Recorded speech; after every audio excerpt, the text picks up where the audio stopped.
Je prends un exemple simple. Nous sommes essentiellement dominés ici par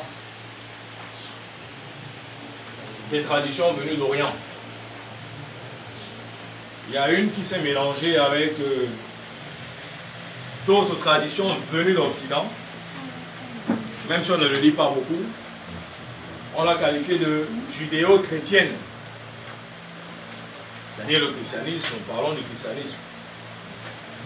Vite fait, parce que le but ce n'est pas de parler de... Le christianisme nous dit, pour aller au Père, il faut passer par le Fils. C'est-à-dire que Dieu est un Père qui a un Fils. Et qui serait même unique. Le musulman nous dit, dans la sourate Ikhlas, Dieu n'a pas engendré. Il n'engendre point. Et il sera absolu. Il n'a pas engendré. Mais les deux vont vous dire c'est le même Dieu. Ils vont vous dire c'est le même Dieu. Alors comment est-ce que le Dieu des musulmans dit qu'il n'a jamais engendré? Jésus n'est pas son fils. Et dans la Bible, il a un fils unique. Il est clair qu'il ne s'agit pas de la même personne. Si c'est une révélation dans les deux cas, il ne peut pas vous dire à droite encore les Arabes et les Palestiniens, les Arabes et les Juifs, c'est des voisins. Il ne peut pas à droite, c'est-à-dire à Monamouti, dire qu'il a un fils qui s'appelle Jésus, et à Monateki, dire qu'il n'a pas de fils. Il n'a jamais eu de fils, il n'engendre point.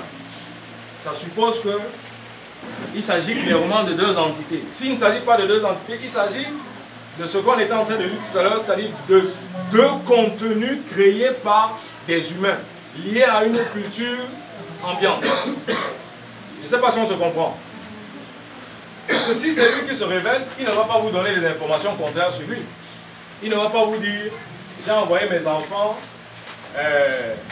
ils ont été capturés par les, comment on va dire, ils ont été en captivité chez les Hébreux, et dire ailleurs qu'il n'a jamais été. Là, j'ai juste pris le cas des musulmans et des chrétiens. Alors, si on va plus loin, si on va vers le Moyen-Orient, l'extrême-Orient, et bien on va trouver encore des choses qui ne rentrent carrément pas dans la conception qu'on nous a enseignée dès l'enfance du divin.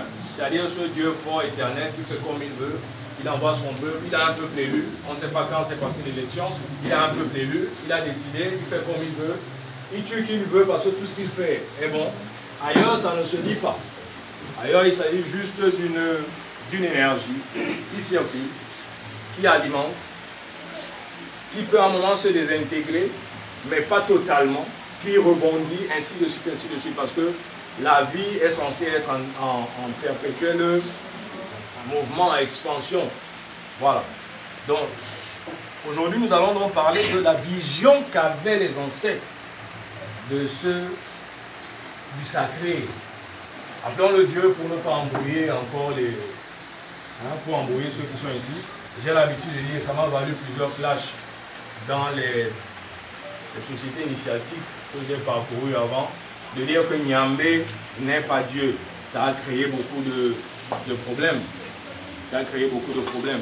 Et Djeki Nyambé, qui est le personnage mythologique, mythique, essentiel de la cosmogonie, par exemple, des Sawa, n'est pas Jésus. Ça a créé beaucoup de problèmes. Et l'un de mes frères de leur dire, Jésus est fils unique. Il est fils unique, Djeki a 99 frères, donc ça ne peut pas être la même personne. C'est pas possible. Donc, tout dépend donc du contenu de l'habillage que nous faisons du divin, parce que c'est d'abord un fait culturel. Nous, on ne va pas parler de chameau, on ne va pas parler, je ne sais pas moi, nous on est à côté de l'eau, par exemple les dollars sont à côté de l'eau, ils ne vont pas prendre l'élément air pour l'élément prédominant. Mais même s'il sait que dans l'élément air également il y a le divin, il prendra plutôt l'eau. Celui qui est proche de la montagne va assimiler la divinité à la montagne, c'est-à-dire à l'expansion, à quelque chose qui monte.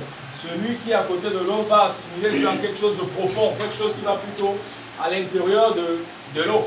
Celui qui est rattaché à la terre, qui pratique le culte, comme on dit chez nous, les Nyamsi, va assimiler le divin à quelque chose qui est profond, mais pas dans l'eau, plutôt dans la terre. C'est la notion de si qu'on trouve chez les certains d'entre vous ont déjà cette perception bien établie dans leur tête, mais j'imagine que les autres sont encore dans un chevauchement, en train de traîner un bagage en réalité qui n'est pas celui de leur ancêtre, en estimant par exemple que Dieu est absolu, il fait comme il veut, quand il veut.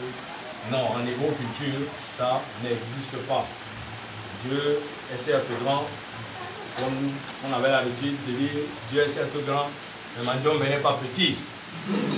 Puisque de toute façon, je suis composé de son essence. Je suis une partie de lui. Et c'est ça la grande différence, on le verra tout à l'heure dans le texte, entre la conception négro-africaine du divin et celle des autres qui le met au-dessus de tout. Il est même coupé carrément de sa création, dont les gens pour y arriver sont obligés de le supplier pour qu'il réagisse. Alors qu'un négro-africain estime que Dieu s'est manifesté partout. Lui-même, il est une composante du divin. Et comme Dieu est dans les éléments, il suffit d'aller vers un élément, on trouve Dieu. Ongondo, par exemple, les Sawa vont chercher Nyambé dans l'eau, à travers les ancêtres et les entités de l'eau. Ailleurs, c'est différent. Donc, nous pensons qu'il est partout. Pas comme le chrétien dit, il est partout. C'est-à-dire qu'il voit tout. Non, ce n'est pas dans ce sens. Il est partout dans le sens qu'il est ici. Il est là. Il est dans le tableau, même dans les objets dits inanimés. Cette force circule. Elle est ambiante. Et nous sommes partis de cette source-là. Nous ne sommes pas détachés d'elle. Nous sommes une partie de cette source. Ok? Bon. Chez les Dogons, même si elles trouvent des ressemblances chez les Yoruba ou chez les Congo, parce qu'il est précisé que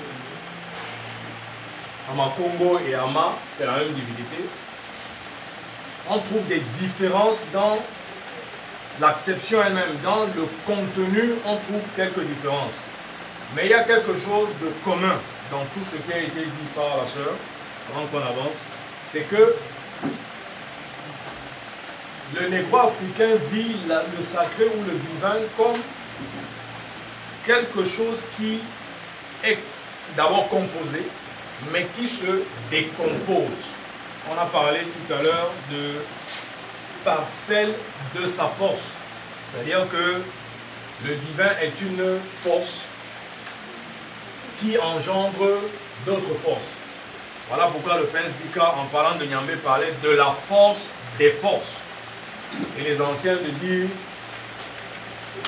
Kumba Maloba, le souverain maître des divinités. C'est-à-dire qu'il n'y a pas, contrairement à ce qu'on nous a raconté, le polythéisme n'existe pas chez nous. Il s'agit tout simplement d'une autre forme qui n'est pas très connue, mais c'est le panthéisme. Une divinité avec un panthéon. Une divinité avec un panthéon, et la sœur a cité plein de noms. Je ne vais pas revenir dessus, puisque à chaque fois on a expliqué, on a donné la signification. Tout ce qu'on doit retenir pour le début, c'est que, en ce qui concerne le Doumare qui éclate en Olofine et Olorun, il s'agit un peu de ce qu'on appelle un unique doublé. C'est-à-dire qu'en lui, il y a deux principes. À la base, il est unique, il s'éclate en deux principes, qui eux-mêmes également vont s'éclater. Voilà pourquoi nous avons chez nous des triades, des trinités, des énéades. Alors, si, avant d'arriver à Kemet, tous les noms dont vous avez entendu parler, en fait, vous devez vivre ça comme... Ce sont des principes, ce sont des énergies. Ce ne sont pas des divinités assises quelque part qui attendent que les humains viennent les voir et tout. Non, ce ne sont pas... Il faut, même si le mythe les dépeint comme des hommes pour nous faire comprendre certaines choses, ce sont en fait des forces cosmiques, ce sont des forces qui circulent, ce sont des énergies qui circulent et qui sont issues de la source primordiale qui est soit Ama, soit Kalunga Nzambi Ampungu Tulendo, chez nos frères et nos ancêtres, tous les Sawa qui sont là du Congo, qui eux aussi le décryptent comme étant la source. Kalunga serait donc cet océan primordial dans lequel va surgir Nzambi, et qui lui-même va devenir Mpungu et ensuite Tulendo. Donc il y a toujours cette étape, ces étapes tantôt en 2 temps, tantôt en 4 temps. Et nous avons expliqué la dernière fois, non pas la dernière, mais la fois d'avant, en parlant justement du symbolisme des noms Moshe et Bamileke, que le 4 est le symbole de la stabilité parfaite. Le 3 peut tanguer, mais le 4 ne tangue pas. Alors quand les anciens du Congo disent Kalunga, Nzambi, Yampungu, Tulendo, c'est pour dire que là c'est déjà le summum. Il ne peut plus tanguer. Il est arrivé à son sommet. Mais même arrivé à son sommet, il va encore exploser, sortir de lui des entités qui peuvent être qualifiées de divinités secondaires. Nous avons ici parlé donc justement de Amma qui est représenté comme chez les ancêtres égyptiens, comme Nout, la route céleste. Amma serait donc le dieu ciel qui cherche pour épouse la déesse terre. Ne vivons pas ça comme des épousailles, hein, des humains. Nous parlons ici de conjonction des forces venues du ciel et celles issues des forces telluriques, celles issues de la terre. Le but, c'est quoi? C'est de créer un équilibre. L'équilibre peut être également lié à une opposition de force. C'est-à-dire que pour maintenir l'équilibre, des fois, il faut une opposition de force. Nous allons y arriver tout à l'heure en parlant justement, par exemple, de l'opposition entre Seth et son frère Ossar, donc, l'opposition ciel-terre, mais en fait qui est une opposition qui appelle à la fusion. Et puis il y a quelque chose de très important, la fécondation. Amma féconde par la parole. Amma féconde par la parole. C'est très important. Et je vais revenir un peu là-dessus parce que la dernière fois, je ne sais plus de quoi on parlait, mais on a dit que lorsque les leucodermes arrivent avec leur Bible, ils disent aux anciens de Bonabéry, au commencement était la parole. Et les anciens de Bonabéry de leur dire, au commencement n'était pas la parole. La parole ne saurait être au départ. Amma se manifeste, ensuite la parole surgit. Le négro-africain estime que les choses doivent se vivre de manière séquentielle. Il n'y a pas, comme chez les Arabes, le kun fayakun, soit et la chose est. Il ne s'agit pas de ça. Pour que la chose soit, il faut que l'humain existe. Pour que la chose soit, il faut que l'humain parle. S'il ne parle pas, la chose ne devient pas ce qu'elle est censée devenir. Donc, Amma se manifeste. Ensuite, crée sa compagne, disons-le comme ça, crée sa compagne, ou s'unir à sa compagne. Mais pour aller plus loin que cela, puisque le but ici c'est de créer le monde dans le mythe, pour aller plus loin que cela, il féconde par la parole. La parole. Et je ne sais pas, dans vos langues, essayez un peu de décrypter le mot parole, ce que signifie en langue le mot parole. Demandez aux anciens, je ne parle pas de quel signifie parole, non. Qu'est-ce que le mot lui-même, l'étymologie du mot? Parce que par exemple, dans la sphère culturelle qui est la mienne, la parole se dit Eyala. Eyala. Eyala. Ya, c'est accoucher, enfanter.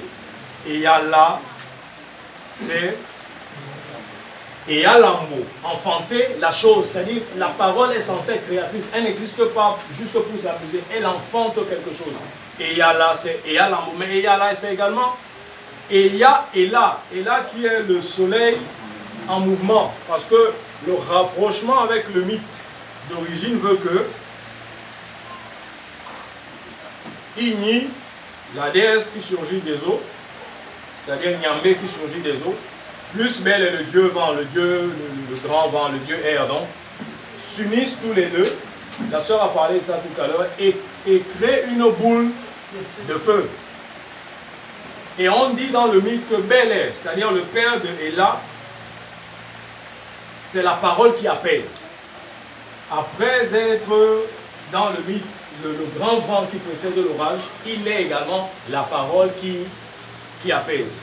Donc, cette parole pour qu'elle soit effective, pour qu'elle prenne forme, elle s'associe à quoi? À l'eau. C'est pareil dans la langue, dans la bouche. C'est-à-dire que pour que la parole se manifeste, il faut que la langue, pour que la parole devienne feu, qu'elle devienne agissante, il faut que l'air que nous respirons, l'air que nous inspirons et expirons, se mélange avec l'eau qui est dans notre bouche. L'eau qui est dans notre bouche, qui est censée être, en fait, si on fait le rapprochement avec le mythe, qui est censé être la déesse qui sort des eaux. C'est-à-dire qu'il faut un mélange d'air, d'eau. L'eau, c'est la salive. Pour que la parole devienne feu. C'est-à-dire que pour que la boule de feu sorte, on a dû mélanger deux principes, l'eau et l'air. C'est ce que nous faisons dans notre bouche. En mélangeant la salive et l'air pour que la parole sorte, pour que ce feu sorte. C'est ce que nous faisons en fait. Et le mot d'Angeyala nous renvoie justement à cette vieille mythologie qui consiste donc à créer à partir de l'air, à créer à partir de l'eau une boule de feu. Et là, le soleil. Et puis, la parole vient. Et c'est pour ça qu'on dit ici que Ama crée par sa parole. Si vous remontez chez les ancêtres de la vallée du Nil, ce sera pareil. La parole intervient toujours lors de la création. Voilà pourquoi je dis que les anciens ont dit à Saker, au commencement n'était pas la parole. Ton histoire là ne tient pas la route. La parole ne saurait être au début. Ce n'est pas possible. Il faut d'abord une seule étape. 0, pas l'étape 1, puisque l'étape 1 c'est la création, c'est ce qu'on voit. Mais il y a une étape 0 que Saker n'avait pas mentionné dans son film. Et c'est les vieux qui viennent lui dire que ça ne donne pas ce que tu dis là. Il y a une étape qui est celle de la pensée. Et il dit comment ça? Et c'est eux finalement qui décident de corriger son scénario finalement. Son scénario. Et puis il va essayer de trouver quelques entourloupes là en disant oui, on a dit que l'esprit de l'eau flottait sur l'esprit de Dieu flottait sur les eaux et tout. Donc on peut dire que c'est la partie qui n'est pas encore active. Puis non, il y a des halos. Puisqu'il y a des halos, nous on est en train de vous parler de quelque chose qui existe avant. C'est l'étape de pré-création. C'est l'étape qui existe avant celle de la création. Que les savants anciens appellent Nyambe Mouekipeki, c'est-à-dire celui qui conçoit à l'image de la femme pendant 9 mois et qui finalement donc va expulser le bébé qu'elle a dans le ventre. On a parlé également de l'obscurité primordiale, ça va se retrouver partout dans nos mythes. Tout à l'heure on a parlé, on a cité nos frères du Congo avec Kalunga Nzambi Ampungu Tulendo. Kalunga qui est censé être l'océan primordial. L'océan primordial est censé être sombre. C'est une masse. Hein? Oui, liquide, c'est pour expliquer, mais ce n'est pas le liquide. Hein? Sombre. C'est-à-dire la profondeur des eaux ne saurait être comme la surface. On est dans quelque chose de... Hein? Les abysses, quelque chose de profond, de lointain, de sombre, de noir. C'est pour ça que... oui, si tu veux, son goun chez les bassins, le trou noir, oui. Mais... Et c'est là où tout va se jouer. Parce qu'au Sahara, lorsqu'il vient, on le qualifie de quoi? Le Kemwu, le grand noir. Comme pour dire que tout part du noir. Et c'est ce qui va se passer même en matière de génétique et tout. C'est-à-dire que le remuté, et on aura donc le leucoderme, on aura tout ce qui va advenir après. Nous partons donc d'abord du noir, qui est la source primordiale. La source, à la base, n'est pas visible. C'est l'eau qu'on voit. Mais l'intérieur de la source, on ne la voit pas. C'est pareil. Lorsque, on verra peut-être ça plus tard, lorsque les anciens décideront dans leur concept, ils décideront d'allier le séjour divin, c'est-à-dire la source divine, sous la forme d'une spirale. Et qu'ils vont associer donc cette spirale à l'escargot. On a déjà parlé de l'escargot ici. On ne voit pas l'intérieur de la coquille. On imagine. Mais pour voir l'intérieur, il faut d'abord extirper Qu'est-ce qu'on voit? On voit les spires, on voit un bout, on voit les spires, et puis on voit la sortie. On a parlé donc de la fécondation par la parole, l'obscurité primordiale, et puis quelque chose de très spécial. Par celle de sa force. C'est là où tout va se jouer. La grande différence donc entre notre conception du divin et celle des autres va se jouer à ce niveau. Nous sommes des parcelles. On admet que, si vous visitez tous ces mythes-là, quand on parle d'un œuf qui a explosé, l'œuf d'Akinros chez les femmes, un œuf à 4 côtés. Ça n'existe pas un œuf à 4 côtés, mais c'est ce que le mythe dit. C'est un œuf à 4 côtés qui va donc exploser. Et suite à l'explosion, l'œuf va disparaître. L'œuf lui-même va disparaître. Il va s'éparpiller. C'est la même chose que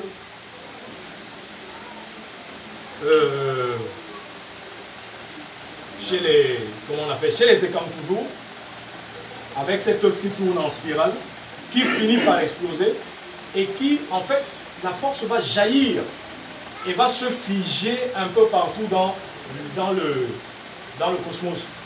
Ce sera, selon certains mythologues, l'origine même des Énéades. C'est-à-dire pour expliquer comment est-ce qu'on a fait pour parler d'Énéades, c'est-à-dire qu'on parle d'une forme, d'un Dieu unique, mais qui finit par éclater en 9. Tout à l'heure, on a d'abord dit en 2, ensuite il va aller à 3, il y aura une triade, ensuite il va aller à 4, comme dans le cas de Kalou Ganzambi ou bien dans le cas de Geb, nous, Tefnut et Chou, avec 4 divinités qui en fait sont issues d'atomes, qui elles aussi vont éclater. On va donc passer à 9.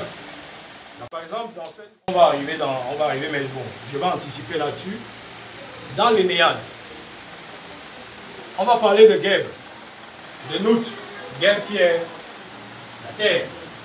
Il y a quand même quelques personnes, comme nos frères là-bas, aguerris à ces choses, à la mythologie égyptienne.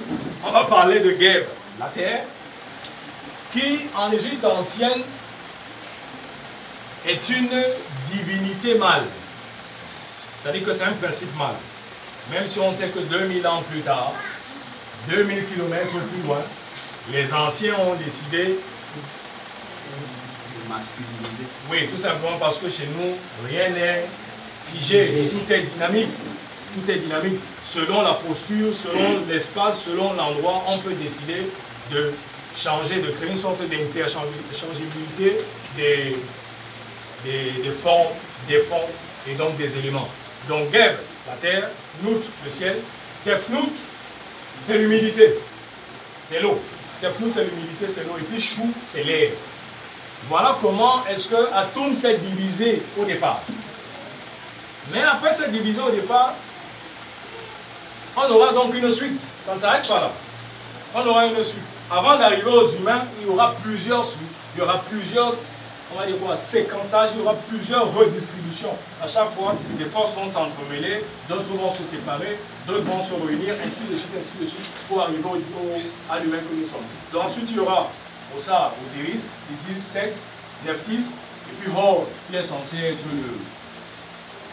l'héritier de toute cette bande cosmique, entre guillemets, qui est censé être l'héritier. Donc, on sait également, on l'a dit, l'opposition des forces. L'opposition des forces, parce que la chose avec grand C a éclaté au début. Et il y a des principes qui ne doivent plus se toucher. Les Savoies disaient dans leur mythe qu'il y avait un œuf qu'on appelait l'or. Dans l'œuf, il y avait 4 particules, mais qui n'arrêtaient pas de se bagarrer. Maille, l'humide, l'eau, maille, l'humide, ouais, le froid, qu'est-il le sait, et j'ai dit quoi? Maille, l'humide, ouais, le froid, hein? Et maille. Non, j'ai dit maille, Keti, ouais, il y a un troisième. Baille, le chaud. Le chaud va aller en conflit avec le froid. Je ne veux pas disparaître, il fait trop froid. Donc reste de ton côté. L'eau va aller en conflit avec le sec. Le sec va dire, je suis censé être sec. Je ne veux pas que tu viennes. Donc il y aura une sorte de bataille. C'est ce que le mythe dit. Il y aura une sorte de bataille dans cette œuf. Il y aura des conflits au point où l'œuf va surchauffer et il va exploser. Ces 4 particules vont donc devenir les 4 éléments qu'on connaît aujourd'hui. Et comme ces 4 particules, ces 4 devenus éléments, se sont divisés, il faut absolument que ces éléments ne se rejoignent plus, ne reforment plus une boule. Donc on va essayer de réguler à chaque fois, parce que si on ne régule pas, qu'est-ce qui se passe? L'eau va avancer vers la terre, va l'inonder. Ça peut être la rupture de la vie. Si par contre c'est un tremblement de terre qui se produit et que le tremblement de terre fait disparaître le petit lac qu'on avait au village, là aussi c'est un problème.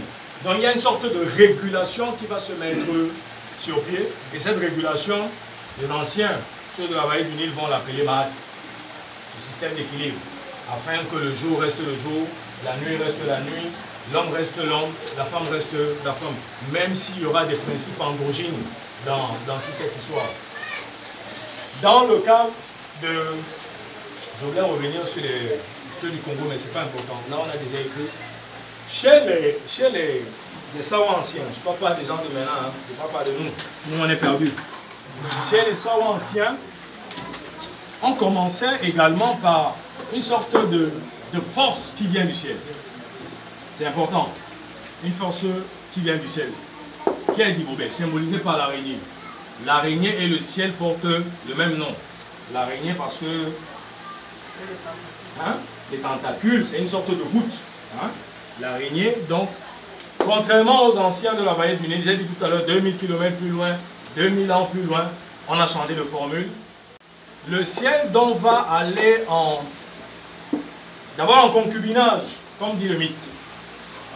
Le ciel va aimer progressivement la terre.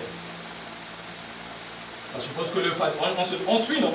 L'œuf a déjà éclaté, les particules se sont déjà figées en éléments qui eux-mêmes se sont figés en et en et en. Donc Dibobé va aller à la rencontre de Nyangadou. Je parle des forces. Sortons du film des gens qui marchent, des gens qui volent, des gens non. Ce sont des mythes. On est dans des conjonctions ou des séparations de forces. Dibobé va s'allier à Nyangadou, déesse mère. La déesse mère et Dibobé vont donner naissance à quelqu'un de très spécial, qu'on appelle Nyungu. Nyungu, c'est l'arc-en-ciel. Nyungu, c'est la divinité arc-en-ciel. Ça suppose que, ayant des parents donc séparés, il est obligé de faire la navette entre son père. Est-ce qu'on se comprend? Voilà comment ces gens expliquaient leurs choses. Je dis bien, c'est les gens d'avant, c'est pas nous. Voilà comment ils expliquaient leurs choses. C'est-à-dire que Nyungu, qui est dans l'arc-en-ciel, sa mère est ici, mais son père est au ciel. Donc tous les jours, quand il se manifeste, il doit faire quoi? Il doit aller chez son père et revenir chez sa mère. C'est lui qui fait désormais le circuit, c'est lui qui les réconcilie, c'est lui qui se bat pour que... Voilà. C'est donc une divinité androgyne, c'est-à-dire avec une force mâle et une force femelle en équilibre. Il n'y a pas de plus mâle, plus femelle chez lui. Il est assez stable. Et Nyungu, qui est donc ce fils androgyne, est donc celui qui, en fait, va chercher les richesses de son père et qui les ramène sur terre. Voilà pourquoi il monte et il descend. Lorsqu'il monte, c'est le symbole de l'érection. Désolé, hein? Nous parlons la langue des anciens ici. C'est le symbole de l'érection. Ensuite, il y a une courbe. Et qui dit courbe dit rotondité. Donc, même si elle est partielle, c'est la femme. C'est un principe féminin. Donc, il monte mal. Il fait la courbe chez son père. Et il revient chez sa mère. Donc, Nyungu va donc, selon certains, inspirer les humains. Selon d'autres, c'est lui qui va inspirer. Enfin, les hommes vont s'inspirer de lui. Et selon d'autres, c'est plutôt l'inverse. Je vais dire quoi. Les hommes vont se mettre ici. Et lui dire, comme tu pars chez ton père, ramène-nous ceci, ramène-nous cela, ramène-nous ceci, ramène-nous cela. Parce qu'il faut dire que si le ciel est désormais une divinité mâle et non plus femelle, c'est tout simplement parce que Le négo africain estime que le ciel est porteur d'eau, mais d'eau de semences, pas d'une eau simple, une eau qui va féconder la terre. Donc, nous avons besoin de quoi? De vivre. Plantation, bref, tout ce dont on a besoin. La pluie tombe du ciel. Va donc dire à ton père que moi, sa mère, je veux ceci. Je veux ceci, je veux ceci, je veux ceci, je veux cela. Donc on va donc monter. Les hommes vont profiter. Pendant que la mère dit à son fils d'aller, les hommes vont profiter pour faire toutes sortes de doléances concernant justement le côté économique, bref, la richesse. À l'époque, la richesse n'était pas l'argent, c'était d'autres éléments. Hein? C'était des biens matériels, mais aussi des enfants et tout et tout. Donc, Nyungu va donc monter avec les doléances, arriver chez son père et redescendre de l'autre côté. Les hommes vont donc l'attendre ici. Après qu'ils aient fait, ils vont l'attendre de l'autre côté dans le mythe et espérer donc recevoir tout ce qu'il aura ramené de chez son père. On est en train de parler de quoi? C'est des principes tout simplement. C'est des forces cosmiques. Ce n'est pas des humains. Hein?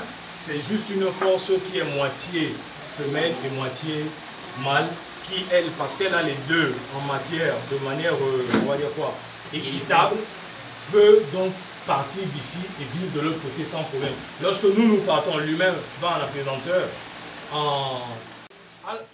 Lorsqu'il sort de la capsule, il faut un équipement spécial. Mais Nyungu dans le mythe est donc celui qui peut, parce qu'il a 50% de force tellurique, c'est-à-dire de la terre, il peut également donc aller vivre chez son Père Céleste et revenir. Après donc Nyungu, nous avons Ebaba Wei, ça c'est le dieu solaire. La lune qui est sa compagne.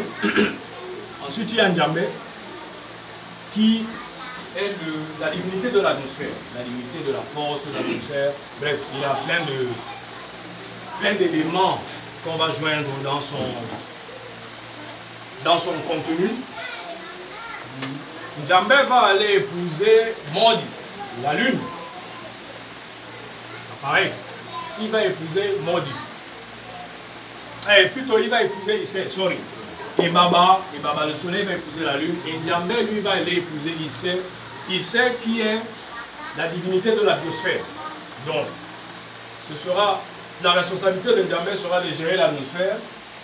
Et Issé, sa femme, de gérer la biosphère. Voilà comment on est en train d'éclater le divin en parcelles. Parce que le divin ne saurait être figé quelque part. Il doit être figé partout. Il doit être figé partout. C'est une énergie qui est censée circuler, elle ne doit pas être bloquée quelque part. Donc nous la séquençons parce que nous pouvons aller la prendre à droite comme nous pouvons aller la prendre à gauche. Elle n'est pas dans un temple uniquement.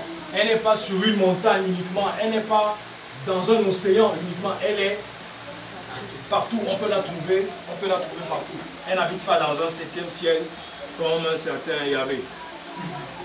Donc, mais maintenant, on sait également qu'il faut une opposition. Il faut une opposition qui souvent joue le rôle de régulation. Va donc apparaître Mukeba, qui est en fait 7, qui va donc combattre son frère, qui va le tuer, qui va le découper en 14 morceaux. Mais comme on le sait, s'il ne le découpait pas en 14 morceaux, il ne serait pas devenu après le dieu de la végétation. Donc on ne doit pas considérer 7 comme une entité essentiellement maléfique. Tout à l'heure on a dit quoi? J'ai écrit, j'ai barré. Il n'y a pas de mal absolu, ça n'existe pas en agriculture. Le mal absolu n'existe pas. Il y a toujours possibilité de changer, possibilité de repolariser, possibilité d'évoluer, de changer la donne. Il y a toujours cette possibilité. Donc, Mukeba va donc se battre avec son frère. Il va le découper en 14 morceaux, mais son frère va devenir l'atmosphère, la végétation dont nous avons besoin aujourd'hui. Donc, quelque part, c'est un mal nécessaire. Il n'y a pas de mal absolu, c'est un mal nécessaire. Mukeba, lui aussi, va prendre pour épouse, parce que c'est les entités qui sont censées nous faire subir, en fait, puisqu'on est en perpétuelle évolution, c'est les marches. dans la souffrance. On évolue, on marche. Il va prendre une femme assez spéciale qu'on appelle Nyangombe. Nyangombe, c'est la divinité de la stérilité. Comment, moi j'avais posé la question à mon maître avant, comment est-ce qu'une entité de la stérilité peut entrer dans un complexe dit divin, dans un complexe dit sacré, dans un complexe dit lumineux? Et lui de me dire, si l'on ne régule pas les naissances, après toi, qu'est-ce qu'il va se passer? Il n'y aura plus la place sur terre. Donc c'est un mal en fait qui est censé réguler. Et qu'est-ce qu'on fait dans les rites? Lorsque vous n'arrivez pas à procréer, on va s'adresser à Issei, la divinité de la biosphère, qui est également la divinité de la fertilité. Mais si ça ne marche pas, qu'est-ce qu'on fait? On va voir la source. On va donc cogner à la porte du mal, entre guillemets, et lui dire, si c'est toi qui as, comme on dit, attaché mon ventre, je t'ai apporté ceci, ceci et cela, pardon, libère mon ventre. Voilà la conception que le négro-africain de la chose. Donc il n'y a pas un côté, un Dieu trop bon, trop gentil, et de l'autre un Satan, un diable qui, je ne sais pas, le diable n'existe pas, je ne sais pas si dans vos langues vous avez un mot pour dire Satan. S'il n'y a pas de mot, ça veut dire que dans la tête des anciens, ça n'existait pas. Si on dit, comme les Douala disent maintenant, Satan, tout simplement il est perdu. Voilà un peu un exemple. Il y en a chez les Bassa, il y en a chez les petits, avec eux, parce que quand l'œuf explose, il explose. Il y a des quatre côtés dont sortent quatre entités. J'oublie un peu les noms. Il y a Mbege, il y a Nkwa, il y a Sokome et j'oublie le quatrième. Mais qui vont également éclater. Donc il y aura 9 premières entités qui vont donc constituer l'ossature divine. Alors, on a parlé de la parcelle de sa force. Je veux insister là-dessus parce que, comme j'ai dit, c'est la différence entre nous et les autres. Nyambé a éclaté. Il ne s'est jamais reconstitué. Il ne s'est jamais reconstitué. Il a éclaté de manière définitive. Je suis Nyambé, la lune est Nyambé, le soleil est Nyambé. La seule différence entre nous, c'est le taux vibratoire. Je ne sais pas si on se comprend. La seule différence entre nous, c'est le taux vibratoire. C'est comme la seule différence entre ma soeur Tankou et moi, c'est le taux vibratoire. Elle peut avoir un taux vibratoire très élevé. Dès qu'elle se rapproche d'une énergie, elle le sent avant moi. Elle peut me dire, c'est comme s'il y a une présence. Elle peut me dire, l'autre peut carrément dire, je vois quelque chose. Donc c'est une histoire de taux vibratoire. C'est une histoire de taux vibratoire qui en fait renseigne sur notre capacité à nous connecter justement avec le divin qui est en nous d'abord et le divin qui est à l'extérieur de nous. Voilà pourquoi nous allons vers l'arbre qui lui a concentré plus d'énergie que nous. Il est là depuis 50, 100. Les parents l'ont laissé là. Nous allons vers lui parce qu'il est un peu le témoin de notre cours. Il est celui qui était là avant. Donc il a vu plus que nous, il a plus d'expérience que nous. Il a emmagasiné plus de rayons solaires que nous. Il a. Voilà pourquoi nous allons vers lui découper l'écorce en lui disant ce que tu as reçu du divin, je te prie de me transférer ça. Parce que je veux guérir tant que j'ai besoin de cette écorce pour, si tu ne me donnes pas cette énergie, je ne saurais faire un médicament. C'est un peu l'échange qui est fait et puis on verse une libation ou une offrande. Donc, retenons, avant de continuer, que la parcelle, nous sommes une parcelle. Je ne dis pas comme l'autre qui dit que le souffle de Dieu est en nous. Non. Je dis nous sommes une parcelle. Nous sommes sujets. Nous sommes en fait les éléments qui étaient dans l'œuf. On a dit que l'œuf était constitué de quoi? Nous sommes constitués de quoi? J'ai pas envie de dire égalité parfaite, mais nous sommes en fait des divins. Nous avons juste perdu cette notion parce que nous vivons dans un monde qui n'est plus celui de nos anciens. Nous sommes en fait, comme disait quelqu'un, des Nétérou. Les Nétérou, c'est le nom qu'on donne aux divinités en Égypte ancienne. Nous sommes en fait des Nétérou qui ont juste oublié leur parcours. Et chaque jour, lorsqu'on emprunte le chemin spirituel, chaque jour, qu'est-ce qui se passe? Nous essayons, autant que nous pouvons, de repartir vers cette source. Mais je dis bien cette source est d'abord en nous. C'est-à-dire que même quand je vais chercher dans l'arbre là, je vais prendre dans l'arbre pour renforcer l'énergie qui est en moi. Je ne veux pas prendre dans l'arbre parce que l'arbre c'est mon Dieu. Je ne sais pas si on se comprend. C'est-à-dire que je suis conscient qu'il y a quelque chose qui est éclaté. La biosphère a pris une partie, les planètes, très important. Et c'est encore ça qui nous prouve que notre paradigme à nous et le leur, c'est deux choses différentes. Quand nous parlons du ciel, les anciens, en parlant du ciel de la voûte, comme il fallait en fait indiquer où se trouve la force de cette entité-là, ils l'ont associé à une planète qu'on appelle Mkulani. Mkulani, dans le système de rapprochement qu'a établi le prince d'Ikakwa, Mkulani c'est la planète Pluton.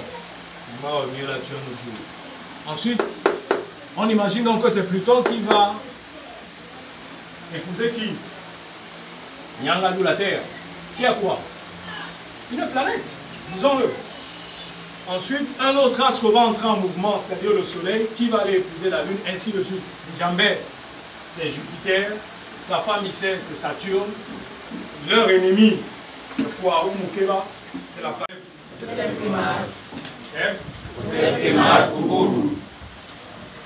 Nous sommes en train d'aller là, dans les profondes différences qui, en réalité, nous éloignent de ce bagage dont j'ai parlé tout à l'heure. C'est-à-dire quoi? Des gens décident de repartir vers la divinité ou vers le sacré ancestral, mais en y allant, ils transportent derrière leur dos des éléments issus d'un autre paradigme. Lorsqu'ils arrivent dans ce nouveau paradigme qui est le nôtre, ils continuent de penser la divinité comme l'autre divinité. Certains vont juste enlever le personnage de Jésus, mais ils vont continuer de ruminer Jéhovah dans leur tête en pensant qu'ils sont dans un contexte négro-africain. Et bien c'est faux, tout simplement parce que il n'y a pas de Dieu universel, on l'a dit au début. La notion de Dieu est sujet à la culture, à l'environnement, à la connaissance que nous avons de la nature. Il n'y a point de Bible, je suis obligé de revenir sur ce livre, il n'y a point de Bible sur terre qui va vous détailler le divin comme on le fait en négro-culture. Puisque nous la couchons même. Quand je dis nous la couchons, nous voyons même son début. Si jamais il y a un début. Quand on dit au commencement était le Nun. Au commencement était le Nun, l'océan primordial. Nous imaginons un océan primordial. Nous le rapprochons au ventre de la femme avec le liquide amniotique. Parce que c'est de là que va sortir l'enfant. Nous avons on va dire quoi? Un process humain. Nous avons un process humain parce que nous parlons de science, nous ne parlons pas des choses que nous ne maîtrisons pas. Autant on peut expliquer le divin, autant on peut expliquer l'humain, autant on peut donc expliquer le divin. Et l'ossature divine va donc être éclatée. Les anciens vont subdiviser ça. Ils vont segmenter cette force en autant de peuples, en autant de et de. Qu'est-ce qui se passe? Tout à l'heure, je vous ai dit, le 4 est la stabilité parfaite en égo-culture. Le 3 tangue, le 3 c'est bon, mais il peut tanguer. Par contre, le 4, c'est la 6 parfaite. On a parlé de Kalunga Nzambi Ampungu Tulendo. 4 entités en une. Est-ce qu'on se comprend? Je ne suis pas en train de parler du Père, du Fils et du Saint-Esprit. Parce que chez nous, il faut un principe mâle, un principe féminin qui va nous donner un autre principe qui lui-même va donner d'autres principes et d'autres principes encore. Voilà. Les anciens ont tellement segmenté le divin qu'ils ont segmenté son essence, segmenté sa substance, segmenté. Ils l'ont complètement éparpillé. Puisque nous sommes, comme on a dit, une partie de lui. Les savants anciens, comme on l'a vu au Congo et comme on l'a vu chez les Dogons au début de... On a commencé par les Dogons. Oui, comme on l'a vu chez les Dogons au début, eux aussi, ils en ont subdivisé cette partie interne de l'entité dite divine en 4. C'est-à-dire qu'ils vont décider que au début, Nyambé a 4 dimensions. S'ils sont 9 à 4 particules qui vont donner les éléments, avant d'arriver aux éléments dont il y a ces particules, il a également 4 dimensions. Moeki, Peki, Iweke, Ekumbe, Kumbe et puis Gwindi. Je suis sûr que si vous fouillez dans vos sociocultures, c'est à peu près la même chose. Moeki, Peki, c'est l'archétype. Le plan initial, la source invisible d'où tout part. Donc on est dans la pensée, on est dans la cogitation, on est dans une activité dite féminine. C'est le principe même de la femme qui a un enfant dans le ventre, qui cogite, qui saura comment, je veux qu'il soit ceci, je veux. Elle imagine, elle le voit même en train de l'amener à l'école par exemple. C'est-à-dire qu'elle le conçoit à l'intérieur d'elle, alors que l'enfant n'est pas encore là. Donc, Moeki Peki, c'est cette dimension féminine de Nyambé.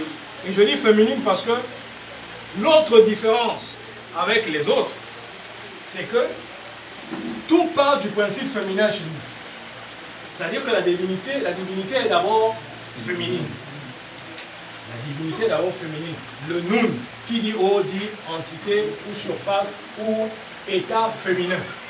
Kalunga, qui est l'océan primordial chez les Bakongo, c'est la même chose. On parle de l'eau, donc d'un principe qui est féminin, c'est-à-dire on est dans une sorte d'état de latence, où les choses n'ont pas encore commencé à se mouvoir. Donc Moeki Peki, c'est ça.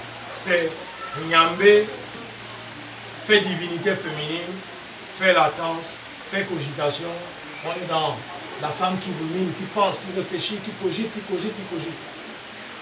Mais comme on a dit que chaque principe féminin se fait accompagner d'un principe masculin ou mâle, après d'en avoir conçu, certains vont dire qu'il a géométrisé, il a dessiné ses plans, il a tout fait. Il faut donc agir. Mais il ne va pas chercher une aide ailleurs, puisqu'il est seul. Il est seul, il n'y a personne d'autre. C'est pour ça que tout à l'heure, l'un des spécialistes du nyambéisme, Maton Belinga, disait que Nyambé le tout et Nyambé le rien. C'est assez surprenant. Nyambé le tout, mais Nyambé le rien. Il va donc faire surgir de lui-même. C'est très important de comprendre ça. C'est pour ça que tout à l'heure on disait que l'autre a même accouché, il a même accouché son mari. Quelque part, elle a créé son mari. Parce qu'elle voulait procréer, elle a fini par créer son époux, qui finalement va être le père du soleil. Donc, la deuxième étape, donc, Nyambé qui décide, après avoir cogité, après avoir pensé, c'est Atum qui est dans le Nun. On cogite, et puis on dit, bon, ok, on a déjà trop cogité, il faut qu'on se manifeste. Il faut qu'on crée donc ce que la pensée a conçu à l'intérieur de nous-mêmes. Nyambé va donc se faire Eweke, le créateur. Les savants qui sont dans la salle, les noms dont je parle, n'allez pas les chercher dans la Bible, ils n'existent pas dans la Bible. Aujourd'hui, lorsque les gens parlent du droit, là, ils veulent se référer à la Bible et aussi au dictionnaire de Hemlinger. Hemlinger, c'était un pasteur lui-même. C'est-à-dire que c'était, en fait, tout ça, c'est des entourloups. Hemlinger qualifie le Djemou comme une entité maléfique de l'eau. Je ne peux pas être d'accord avec lui. Ce n'est pas possible. Et Weke va donc être le deuxième palier. Ou sinon, comme certains mythologues, certains maîtres disent, le premier palier. Parce que Mweki Peki va être qualifié d'étape 0. Puisqu'on a dit il est tout et il est rien. Va être qualifié d'étape 0. On est à Tolambo, rien. Et Weke est donc l'étape. C'est l'étape de quoi? C'est l'étape de la création. Le fameux créateur incréé des choses. Le créateur incréé des formes et des fonds. Vous voyez la différence entre donc ce que nous disons et ce que les autres disent. Tout à l'heure, j'ai dit que Ama, comme Yambé, crée avec la parole, puisque c'est la parole que Bélé va utiliser dans le mythe, on va dire en pleine jouissance, il finira par parler. Lorsqu'il s'accouple avec Bélé, il va finir par parler et le feu va donc se projeter. Mais c'est un feu invisible, c'est un feu cosmique. C'est pour ça qu'on parle du dieu de l'orage cosmique du début. Le feu va sortir 9 mois après ou 9 périodes après, sortira dans les entrailles de Ini. Mais on est là au niveau de la parole créatrice. Le Locodème, pour dire que la parole créée, utilise le mot parole créatrice. L'ancien utilise un seul mot, et alors, pour dire que la parole crée. C'est-à-dire les mots créent. Les mots sont des vibrations et les vibrations permettent de créer. Ok. Donc, Eweke donc ce numéro 1. Mais Eweke c'est qu'il y a un numéro 0. Chacun ne peut pas donc venir dire aux gens qu'au commencement était la parole.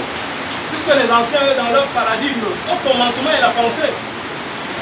Et le néant est ce qui n'a pas de forme. Eweke. Le niveau 1, c'est le niveau de la force. On passe donc de l'étape femelle à l'étape mâle de la force. Yambé, à ce moment, on peut dire qu'il est déjà plein. Il est mâle et il est femelle. Et oui, que c'est la partie virile de l'acte. Et oui, que c'est la force qui va donc créer. Parce qu'après avoir conçu, il faut donc pousser. C'est pas ça? La femme devient homme à ce moment-là, puisqu'il n'y a personne pour... Et l'homme lui-même, enfin pas lui-même, l'homme ne saurait pousser. Je ne sais pas si on se comprend. Oui, l'homme il a beau être comme il est, mais ce n'est pas lui qui pousse. Il ne peut pas. Il ne peut pas. Et nos maîtres le disent que la femme est plus forte que l'homme. Si on vous donne, à nous les hommes, si on nous donne juste la période des règles, je pense qu'on est mort. Hein? Donc, la partie forte, la partie force, va donc s'exprimer à ce moment-là. C'est l'œuf qui va donc éclater. Nyambé va donc crier. Il va crier pour certains par sa parole, certains par sa semence. La semence va aller se figer dans le cosmos. Un bout de semence va devenir la lune, un bout de semence va devenir Tankou, un bout de semence va devenir ainsi de suite. C'est pour ça que nous ne nous concevons pas juste comme des créatures. Nous nous concevons également comme des créateurs. Puisque après que Atum est créé, nous nous procréons. Notre rôle est de procréer, d'imiter Atum en procréant. Donc, voilà donc le niveau 1. Mais qui est précédé d'un niveau 0. Et ça, chacun ne le savait pas. Ensuite, après qu'il est créé, il dit dans le livre, bon, il faut que j'administre ces choses. Il ne faut pas que la lune et le soleil entrent en collision. Il ne faut pas que subitement le jour devienne la nuit, sauf en cas d'éclipse. Et quand je dis l'éclipse, c'est une manifestation de moi. Il ne faut pas que l'eau disparaisse, parce que si l'eau disparaît, c'est la catastrophe sur Terre. Donc je dois maintenir un certain équilibre. Nyambé va donc se faire écouler, c'est-à-dire le souverain maître. Le souverain maître de quoi? De l'univers. Mais plus tard, on va vous dire que même s'il est souverain maître de l'univers, il ne saurait être absolu. C'est-à-dire que si la nature comme là maintenant, la pluie décide de tomber, l'humain qui est une partie du divin peut dire, lui ne tombe pas. Et de préparer un feu, de faire un rite, envoyer des nuages ailleurs. Donc Nyambé, il n'est pas, si c'est lui et son taux vibratoire très élevé, nous avons également notre taux vibratoire et nos techniques pour repousser donc ce que Nyambé veut. C'est pareil, si Nyambé c'est la nature, admettons-le, si c'est la nature, nous avons la possibilité, si tu tombes malade, on ne va pas dire tout ce que Dieu fait bon, ça n'existe pas en écriture.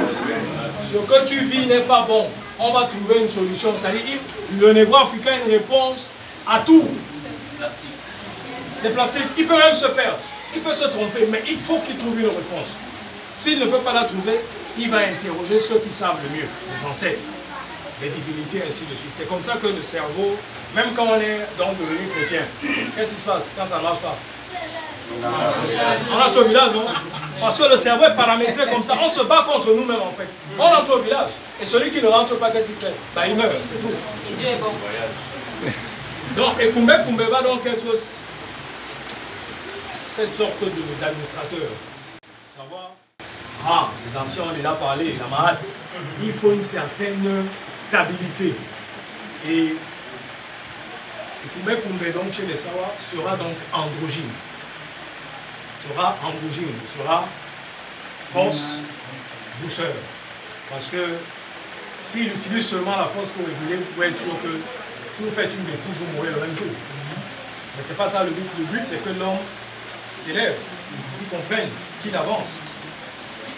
Donc, on a donc une forme, une dimension féminine, femelle, ensuite masculine, c'est-à-dire la création, la force, ensuite une qui est androgyne, ni mâle, ni femelle, parce qu'on ne peut pas réguler seulement avec la force, il faut aussi savoir l'empirer. Et puis il va se dire, comme on l'a dit dans le mythe, je veux que tu relises cette phrase. Pour que mon œuvre, retrouvez la phrase dans le texte, c'est très important. À la fin, avant, c'est-à-dire, non, dans la partie.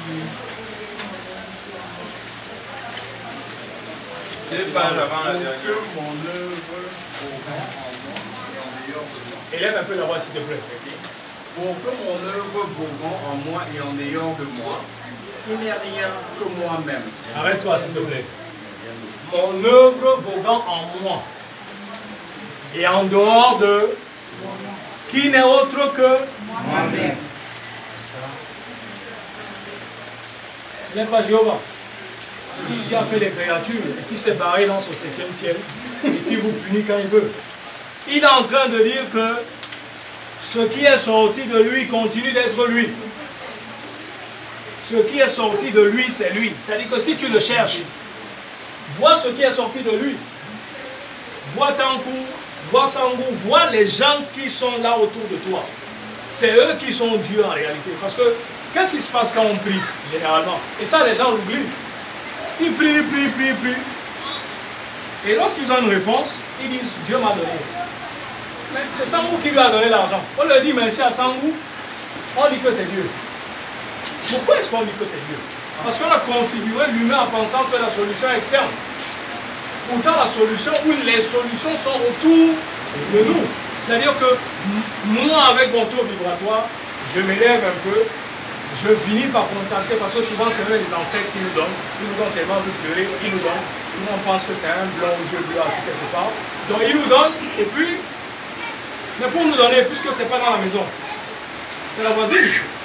Tu sors, tu dis j'ai un problème, et qui te demande même en premier, c'est quoi, qu'est-ce qu'il y a, pourquoi tu n'es pas comme d'habitude? Et tu te mets à lui dire, non, j'ai ceci, j'ai cela, et tu dis attends. Et qui va prendre l'argent et te donner. C'est le divin qui circule. Il n'y a personne au 7e ciel qui est venu te donner cet argent. Donc tu lèves les yeux et dis merci à quelqu'un qui est au 7e ciel. Non, c'est la voisine qui t'a donné. Mais elle t'a donné pourquoi? Parce que ton cerveau a émis des ondes. Parce que ton cœur a émis des ondes qui ont touché des entités, des ancêtres, et qui finalement l'ont touché elle. parce que nous sommes un ensemble divin. Il dit tout à l'heure, non, la somme absolue de ce que nous sommes. Très important. La somme absolue de ce que nous sommes. Nyambé, la totalité. Donc, cette œuvre qui vogue en dehors de lui, mais qui n'est rien d'autre que lui-même. C'est nous. C'est les fameuses créatures. Mais on est en train de vous dire que ces créatures sont en fait divines. La parcelle existe avec la force. Ce n'est pas une parcelle qui a été jetée sans force. Ce n'est pas quelque chose qu'on a produit et qu'on a balancé quelque part.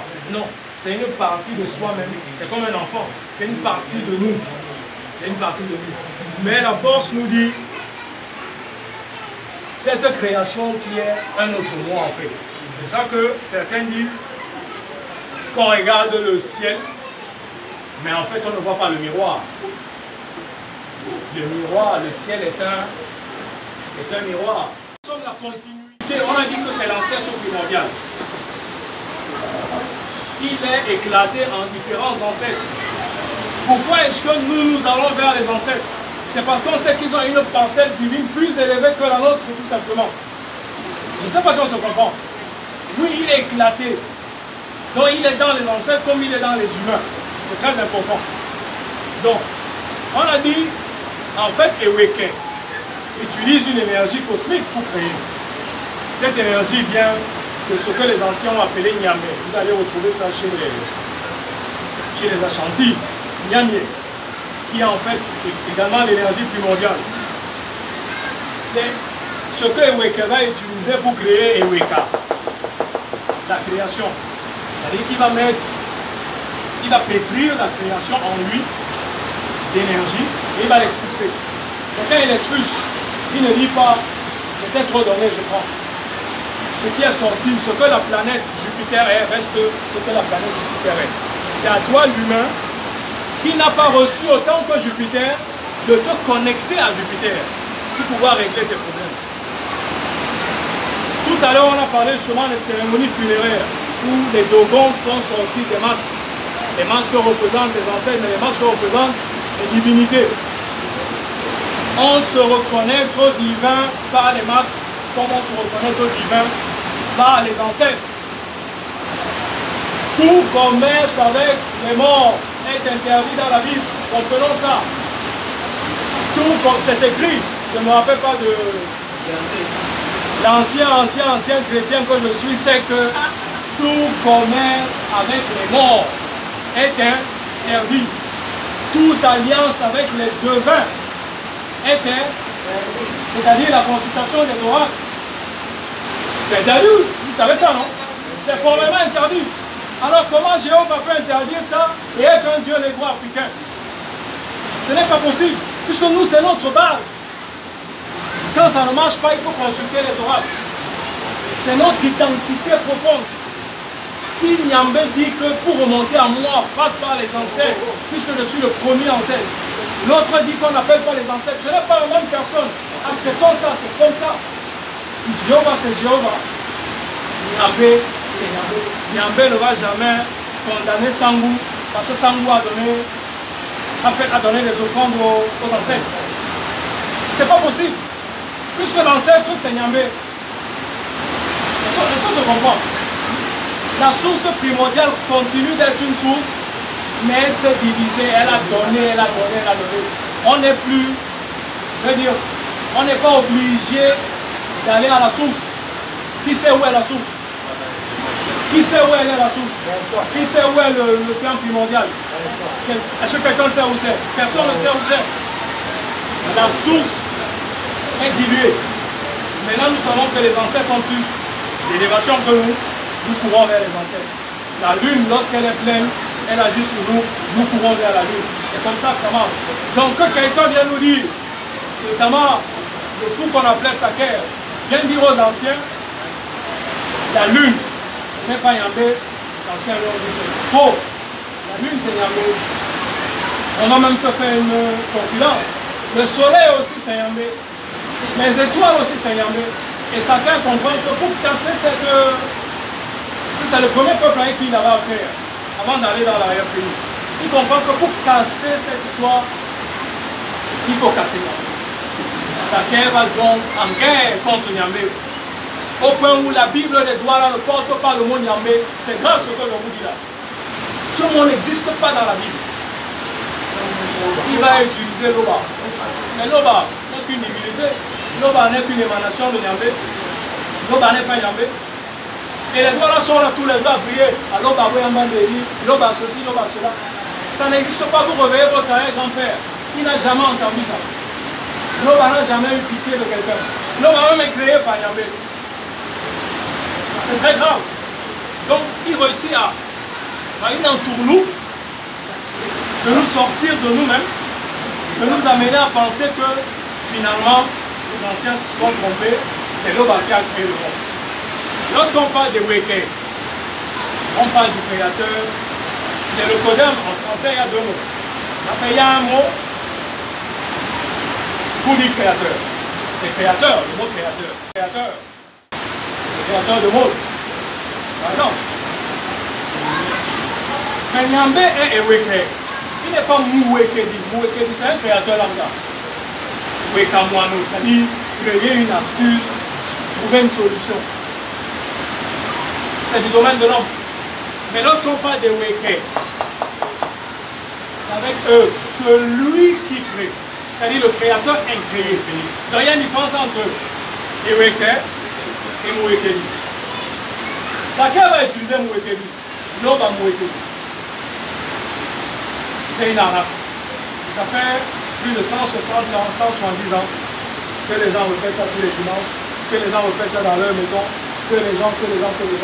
Ça ne marche pas. Si ça marchait, on l'aurait vu. On serait riche aujourd'hui. On aurait tout ce qu'on veut, puisque c'est ce que les gens demandent. Mais ça ne marche pas. Ça ne marche pas. Tout est vanité. Après, bon, quand ça ne marche pas, on te dit, bon, tout est vanité. Hein. Tout ce que Dieu fait, bon, donc ne te plains pas trop. Ne te plains pas trop. C'est une arnaque. C'est une arnaque. Donc, et Koumbe va donc reculer. Et puis Gwindi, lorsqu'il va donc dire que ce qui est sorti de moi, puisque c'est moi-même, c'est désormais moi. C'est moi qui circule, c'est moi qui marche, c'est moi qui vogue, c'est moi qui vole. C'est désormais moi. Il va donc dire à cet autre moi, je vais, si jamais quelqu'un oublie, moi je vais dire que j'ai donné le cachet de l'éternité à cet autre moi. Voilà pourquoi nous ne mourrons pas. Voilà pourquoi dans la conception des voies africaines, on ne meurt pas. On ne meurt pas. Nous vivons. Nous trépassons, nous vivons. On ne meurt pas. C'est très important. Et ça, c'est des éléments clés qui montrent que nous sommes différents de l'autre. Dans notre manière de penser, dans notre manière de concevoir les choses. Nous sommes différents. Puisqu'on est dans la sphère Sawa. Après les Dogons, les Congo et Yoruba. Lorsque le Douala dit Kwedi, on va traduire ça par la mort. C'est faux. La mort, c'est la cessation de la vie, de toute forme de vie, de vie. C'est ça le mot mort. Puisque ça n'existe pas dans le langue. Cette cessation de vie où il y a une fin d'une vie là, ça n'existe pas. Kwedi, c'est Kwe. Edi le double. C'est-à-dire que tu es allé quelque part, on a retenu ton double. Kwedi, c'est Kola Edi. C'est-à-dire que tu es devenu ton double. Le double ne disparaît pas. Le double est symbolisé par l'ombre. Le double ne, puisque c'est Edi qui va donner Edingue, le double ne disparaît pas. Donc dire que Kwedi c'est la mort, c'est entrer dans la machination de l'autre et accepter justement que les gens meurent. Si les gens mouraient, il n'y aurait pas de questions après.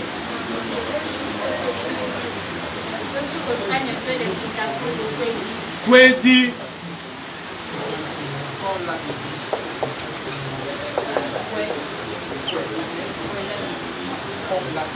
Le KW, lorsqu'il est utilisé, c'est pour dire quoi? Arrêtez. Parce que les anciens disent que chaque fois qu'on dort la nuit, il est dit, notre double, voyage. C'est celui qui voyage, le corps ne voyage pas. Il peut arriver quand le médecin, vous êtes d'accord avec moi? Tu ne te reviens pas le matin. Il peut arriver qu'on roule. pour que tout le monde voit. Il peut arriver justement donc on retienne ton édit de l'autre côté. Dès qu'on le retient, tu n'as plus quoi? Tu n'as plus de dingue, tu n'as plus d'ombre. C'est fini. On t'a retenu là-bas. Mais on te retient parce qu'il y a... Donc il y a des gens là-bas. Il y a une activité là-bas. Il y a un monde là-bas. Il y a tes pères, tes mères. C'est ce qu'on dit quand tu meurs. Avant qu'on t'enterre, qu'est-ce qu'on te donne des recommandations. Toi qui vas chez les ancêtres. Parce que c'est Edi qui va devenir le Dimo. Edi Yamoto. C'est Edi qui va devenir le Dimo. Comme tu vas chez les Dimo, n'aie pas peur. Tu vas rencontrer ton grand-père. Tu vas rencontrer ta grand-mère. Tu vas rencontrer ta tante. Dis-leur que c'est plus grave encore. Ce n'est pas juste une rencontre. Ça veut dire que tu as la possibilité de leur dire ce que nous avons comme problème. C'est ce qu'on dit quand on va enterrer quelqu'un. Dis-leur que ça ne marche pas. Dis-leur que nous avons tel problème, tel problème, tel problème. Ça veut dire que qualifier Kwedi de mort, c'est faux. La deuxième acception, c'est quoi? Son double. C'est-à-dire que le double et toi, désormais, vous faites 1. Tu es parti. Le corps est resté. Et lui va donc devenir les Dimo. Les Yamoto. Puisqu'on l'identifie à quoi? Chaque fois donc que Hemlinger traduit Kwedi par mort et que les doigts disent ah, il est mort, c'est fini. Mais c'est jamais fini. C'est jamais fini. Si c'est fini, pourquoi la neuvaine? Pourquoi les funérailles? Notre identité profonde nous rattrape toujours quelque part. On a beau jouer le plus grand musulman, le plus grand chrétien, le plus grand, je ne sais pas moi, notre identité figée dans notre cerveau à un moment nous rattrape. C'est dans l'ADN, c'est dans les gènes, ça nous rattrape toujours. Malheureusement pour nous, ça nous rattrape toujours. Oui, enfin oui. Je dis malheureusement pour le chrétien ou celui qui se sent essentiellement chrétien. Parce que moi je ne me rappelle pas, enfin ça existe certainement. Est-ce qu'il y a une famille qui ne fait pas de neuvaine? Ils sont combien? Ils font beaucoup de bruit, hein. C'est pas parce qu'ils font beaucoup de bruit que vous devez penser qu'ils sont nombreux. Les gens dans les églises traditionnelles, quand j'ai l'église traditionnelle, c'est l'église catholique et tout, sont plus nombreux que ces gens-là. C'est parce qu'ils font de la musique, ils font du bruit. Ils prennent des gens, certes, mais les gens continuent d'être confinés dans l'EEC, dans l'UEBC, dans toutes les églises type... Oui, qu'on connaît. Voilà. Souvent, quand ça ne marche pas, ils repartent encore voir l'ancien pasteur et tout. Oui, ils sont à la quête du miracle. Ils sont à la quête du miracle. Bon, ça veut dire que 80% à 75% des chrétiens d'aujourd'hui continuent de penser. Parce que pourquoi on va le 9e jour? Pourquoi est-ce qu'on va le 9e jour? Pourquoi pas le 10e? Pourquoi pas le 12e? On va le 9e jour. On estime que ce jour-là, c'est le jour du vrai départ. C'est le jour où il y a séparation, il y a une limite qui est désormais là entre ton monde. C'est-à-dire on te rappelle à toi le monde que tu n'es plus de chez nous. Tu es désormais habitant du mois de Dimo. Tu n'es plus chez les Bawenya, chez les vivants, tu es désormais chez les Bédimo. Ta fonction là-bas est de. On te donne tes objectifs. On te dit, veillez sur nous. Nous avertis, parce qu'on le dit, nous avertis chaque fois qu'un malheur approche. On dit même, les dollars disent même, si ça, ça dit, fais-nous peur. Comment s'il est mort, il va te faire peur? Les gens le disent même sans savoir de quoi ils parlent. C'est notre identité qui ne veut pas disparaître après 150 ans. Qui refuse d'abandonner. Elle refuse de se laisser aller. Donc, oui, on a fini avec ça. Tout à l'heure, on a parlé de...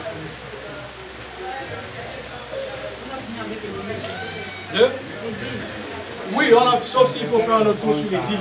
C'était juste pour dire que dans notre conception, la mort en tant que cessation de la vie est une aberration. Ça n'existe pas chez nous. Dans un monde, dans une pensée négro-africaine aussi complexe, qui a fait de la complexité son art. C'est-à-dire que le jour, c'est la nuit c'est le jour. La vie et la mort, c'est une seule pièce, avec deux faces et bangando. Souvent quand tu danses, tu ne sais même pas où est la face, tu ne sais pas où est le côté pile. Oui, parce que pendant que toi tu vis ici, il y a des morts qui vivent. Il y a des gens qui sont ici avec nous en ce moment. Vous n'en êtes pas conscient? Soyez conscients de ça, hein. C'est une réalité. On n'est pas là pour ça. S'ils veulent voir qu'ils aillent ailleurs, on n'est pas là pour ça. Je dis, comme nous sommes ici là, la grand-mère de Wellison est ici. Oui, la reine d'Ampère de Ngang est là. Vous savez pourquoi ils sont là? Parce que les jeunes sont là. Générationnel. Et Singen a l'habitude de nourrir le grand-père. Singen a l'habitude à une fusion particulière le grand-père. Singen sait quand le danger arrive. Il y a un signal quelque part sur elle qui lui dit que lève-toi, laisse Mandonga ici, sort. Seulement moi aussi, comme je suis connecté à ma grand-mère, avant qu'elle ne se lève, vous regardez où est Mandonga est au fleuve. C'est comme ça. Mais c'est comme ça qu'on vivait. Et puis quelqu'un est venu nous dire, c'est faux, laissez ça, ils ne peuvent rien, ils ne peuvent pas vous aider. Mais pourtant, à l'église, il y a la litanie des saints. Et qui sont les saints? C'est des morts. Et plus grave encore. Et plus grave encore, dans cette arnaque des 360 noms, je ne sais pas combien ils sont dans le calendrier, ce qu'on doit savoir, et c'est très grave, ce qu'on doit savoir, c'est que l'Église, à un moment, quand je parle d'église, je parle de la grande église, hein, la grande église, l'église catholique. Les autres là, c'est des bluffeurs. C'est juste des gens, c'est un peu comme Niamey qui a éclaté, non? C'était la World l'église catholique. Voilà. C'est juste les gars qui les suivent, qui leur donnent même de l'énergie sans s'en rendre compte. Parce qu'ils utilisent pratiquement les mêmes égrégores. Donc, qu'est-ce qu'on dit? C'est progressivement que l'Église arrive à adopter le célibat. Ça ne s'est pas fait le premier jour. Exactement comme en 321, on a décidé que Jésus est le fils d'une vierge, hein, lors du concile de Nicée. Donc, qu'est-ce qui se passe? Les fameux saints, la plupart ont des familles. Vous avez des familles. Non, en réalité, c'est qui ces enseignements? C'est des ancêtres. Mais les ancêtres, pas pour nous, hein, parce qu'ils nous ont fait trop de mal. C'est les mêmes qui ont participé à l'Inquisition. L'Inquisition, c'était une période sombre de l'Église où, parce que tu n'es pas d'accord avec la papauté, et bien on te brûle. On te brûle. Si tu dis que la terre honte, on te brûle. Si tu dis qu'il y a un Dieu qui habite dans le soleil, comme les ancêtres de mon frère là-bas, on te dit non, on te brûle. Oui. Si tu dis que la lune, il y a une divinité accrochée à la lune, on te brûle. Qui a brûlé? C'est ces gens-là qui sont dans le calendrier. Ce sont les gens dont nous portons les noms. On les a canonisés parce qu'ils ont rendu un service à l'Église. Précisons, ce n'est pas à l'humanité, c'est à l'Église. Et en termes de service, il y a eu l'esclavage. En termes de service, il y a eu le pillage des terres. Le Vatican aujourd'hui, l'État le plus riche d'Europe. Très anormal. Pas d'or, pas de diamant, ils n'ont rien. Le Vatican, c'est comme Daïdo. On peut expliquer que Daïdo soit plus riche que tout le Cameroun. Et maintenant, prenons l'Europe. C'est quand même assez étrange. Parce que tout ce qu'ils ont est le fruit de pillage, de vol, de meurtre, d'escroquerie. Je dis, ils n'ont rien acquis. Et la dernière étape après tous ces meurtres-là, c'était tout simplement l'arnaque. C'est-à-dire dire aux gens, si vous donnez, vos péchés sont pardonnés. Si vous donnez, à l'époque, il y avait, je ne sais plus comment on appelle ça, il y avait dans chez les catholiques, il y avait... la confession. Non, pas la confession. Il y avait Un rituel qui permettait de donner de l'argent aux prêtres et puis les péchés. Comment? L'absolution. Jusqu'à présent, il y a ça, mais c'est une autre forme. Ok. Donc là, c'est-à-dire après avoir tué, après avoir brûlé, après avoir volé, après, on passe à l'arnaque. On se dit, bon, ok. Les gars commencent à se lever. Hein? Maintenant, il faut trouver une autre technique. Ceux qui ne veulent pas donner, ceux qui ne veulent pas donner d'eux-mêmes, eh bien, on va appliquer la force. Mais ceux qui sont faibles d'esprit, on va leur dire qu'ils iront au paradis s'ils nous donnent l'argent. Et ça aussi, c'est passé. Mais ce n'est pas passé, même en Europe, hein, ils l'ont fait. Ce n'est pas passé parce que forcément les gens avaient envie, mais parce qu'ils savaient que si tu refuses, on peut te brûler. L'église que vous voyez n'a pas commencé comme elle est là. Hein. L'histoire de l'église, allez lire. C'est pas Mandon mais qui dit, qui invente. Allez lire. Elle existe. Cette histoire existe du début jusqu'à nos jours. Les arnaques, les vols, les pillages, tous les vices, dont les 360 escrocs, des tueurs, voilà les gens qu'on a canonisés. On estime qu'ils ont rendu service à l'église, la fille unique de Dieu. Et comme ils ont rendu service à comment on appelle, à la fille unique de Dieu, et bien on lui doit tout. Jean, Paul, Hervé, Nicolas, je ne sais plus qui est là, Patrice. Commence même, parce que c'est plus grave encore, commence à l'enlever même sur ton Facebook. Je vais t'expliquer pourquoi. On va donc canoniser ces bandits-là. C'est l'église, c'est son histoire, c'est pas la nôtre. C'est des gens qui ont tué, qui ont volé, qui ont pillé, et on sait ce qu'ils ont fait. On va donc canoniser les grands acteurs, les performeurs, ceux qui étaient en tête. On va les canoniser, on va faire des saints. Et l'église, parce que c'est l'homme qui décide qui est. C'est l'homme qui décide qui et qui ne l'est pas. À la fin, parce qu'en réalité c'est ça. Dieu ne s'assoit pas quelque part dans son bureau et dit, bon, ok, quoi, tu es un bon gars, désormais tu es un saint. On ne sait pas où Dieu habite. On ne sait pas qui il est.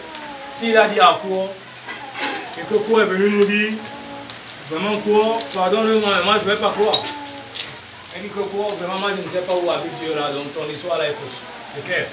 Donc, c'est les hommes qui décident de canoniser d'autres pour en faire des saints, au point de les mettre dans le calendrier pour qu'ils deviennent des références. Ils se sont battus pour l'Église, pour, soi-disant, la cause divine, la bonne cause. Ils ont sémé la bonne parole, ainsi de suite, ainsi de suite. Mais leur histoire est une histoire triste. Pendant ce temps, dans cette Tangou n'existe plus.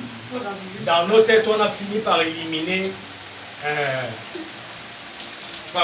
cela. Et nous sommes plutôt dans des films qui ne nous concernent pas. Je finis, pour finir avec les noms, parce que on a parlé des ancêtres et tout, des saints qui sont canonisés, des morts qui sont canonisés et qui deviennent des saints, et ainsi de suite. On a parlé de la parole tout à l'heure. On a dit que chez nous, la parole est créatrice. On n'a pas dit que la parole, il n'y a pas un mot pour dire qu'elle est créatrice. La parole, chez nous, crée. Nyambé, créé par la parole. Ama, créé par la parole. Ptah, créé par la parole. Toutes les divinités anciennes créées par la parole. Et si nous acceptons que nous sommes des portions de divinité, nous créons nous aussi par la parole. Ça veut dire que la parole est une énergie, on le sait. Émet des vibrations qui vont se figer dans l'homme, dans les éléments, dans le cosmos, partout. Donc elle a entendu. Si les pensées sont entendues, combien de fois la parole? Quand je lis Tankou, si Tankou porte ce nom, parce que son grand-père, c'est un exemple, s'appelait Tankou, c'est-à-dire qu'on a fait ce qu'on appelle chez nous un bombo ou une bombo. C'est pour célébrer qui? L'ancêtre Tankou. C'est pour qu'il ne disparaisse pas. C'est pour qu'on continue de l'appeler parce que chaque fois qu'on te voit, c'est l'autre en fait qu'on voit. Chaque fois qu'on t'appelle, c'est l'autre en fait. C'est-à-dire qu'on crée une connexion entre toi et cet ancêtre. Rien qu'on t'appelle là, ah, ton nom, Tankou, Tankou, Tankou. Si je dis Disake, c'est le premier souvent à s'appeler Disake dans la famille. Donc il y a une connexion que lorsqu'on te donne ce nom, on crée. En disant aux gens, voici mon fils. Je le présente aux dieux, je le présente aux hommes, je le présente aux ancêtres. Voici mon fils, il s'appelle Disake. Parce que son grand-père ou parce que son arrière-grand-père s'appelait Disake. Donc on crée ce jour, ce 9e ou 7e jour ou 8e, ça dépend des sociocultures. On crée ce jour un lien entre le nouveau-né et l'ancêtre. Comme pour dire à l'ancêtre, on ne t'a pas lié, te voilà. C'est pas la réincarnation encore, hein, mais ça peut aussi être la réincarnation parce que souvent on détecte qu'il y a de retour et puis on décide de lui. Mais, qu'est-ce qui se passe? Si, au lieu de dire du saké, donc d'envoyer de l'énergie à toi d'abord, parce que quand je te salue, je te donne. Mais en même temps, tu joues comme, c'est un peu ça que je t'appelle Paul. Qu'est-ce qui se passe? Je nourris Paul. Et si je dis Paul dit ça, que je nourris d'abord Paul, ensuite dit ça. Chaque fois que toi te demandes ton nom, tu dis Paul, tu tues ça quelque part. C'est de ça que je parle, Papi. C'est-à-dire que tu n'es pas Papi. Je m'adresse à toi comme je m'adresse à tout le monde ici. Si vous avez la... Par exemple, je prends un exemple simple, s'il vous plaît, c'est important ce qu'on dit là. Dans le monde virtuel qu'est Facebook, ce n'est pas vos pièces d'identité, n'est-ce pas?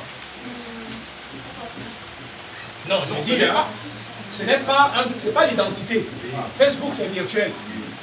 Vous avez le droit d'avoir des surnoms, d'avoir tout ce que vous voulez, d'inventer des photos, d'inventer tout ce que vous voulez sur Facebook. C'est un monde dit virtuel. Mais seulement ce monde virtuel nous rattrape. C'est-à-dire que les énergies issues de ce monde, les énergies sont virtuelles, on ne les touche pas. Nous rattrape.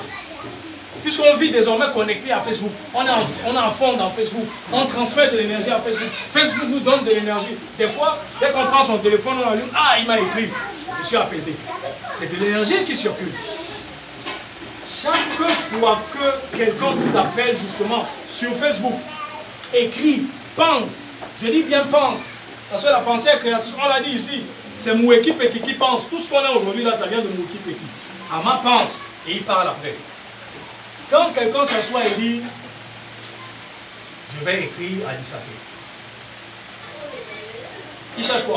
Il commence à chercher le prénom Paul. Il envoie une énergie.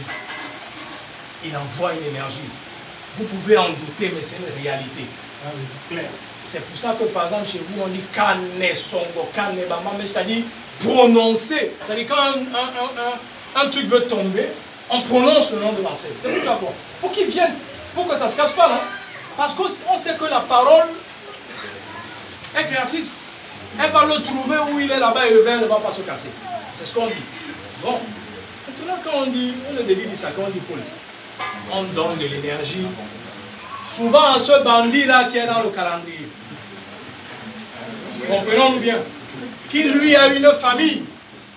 Parce qu'à l'époque, il était marié. Qui a une famille, dont des descendants. Et si ça touche l'ancêtre, ça touche ses descendants. Demandez-vous pourquoi. Et bien vous priez, vous priez, vous priez, vous priez. Ceux qui ne prient pas en Europe, c'est eux qui prospèrent.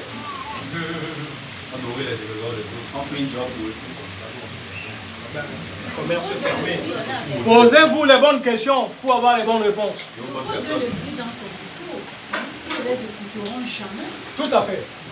Et si vous avez une astuce, parce que il y a des livres, il y a des techniques pour utiliser les psaumes, machin et tout, puisque c'est des égrégores, si vous avez les codes pour les utiliser, vous le rechargez quand même, mais parce que vous avez un code spécial, vous savez que si vous lisez le 21, plus le 17, plus ceci, vous jeûnez 2 jours, ça peut faire ça ou ça, des gens l'ont fait, ça a marché, vous nourrissez vous le nourrissez d'abord, et les bribes peuvent vous, mais les bribes ne concernent pas votre peuple. Parce que ces égrégores n'ont pas été conçus pour votre peuple. Ça n'a jamais été conçu pour votre peuple. Si c'était conçu pour votre peuple, puisque vous priez plus que tout le monde sur terre, on verrait les répercussions autour de nous.